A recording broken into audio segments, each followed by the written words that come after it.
আপনি সারা জীবনে অনার্স করলেন, মাস্টার্স করলেন, এদিকে এসএসসি ইন্টার করলেন, বিবিএ এমবিএ করছেন, ডক্টরেট করছেন, কেমব্রিজ অক্সফোর্ড হার্ভার্ডে পড়াশোনা করছেন, আর একটা সূরা অর্থ জানতে পারেন না?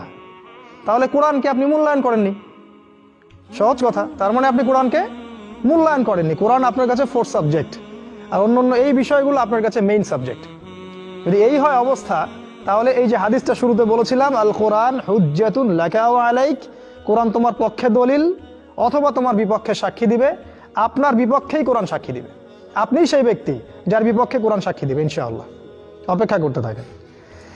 কোরআনের 6টা হক আছে।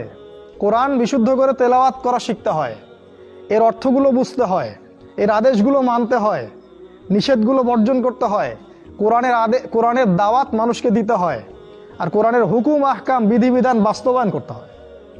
এই 6টা হক যারা আদায় করে না, কোরআন অবশ্যই তাদের বিপক্ষে কথা বলবে কিয়ামতের মাঠে, কোনো সন্দেহ নাই, কোনো ডাউট নাই।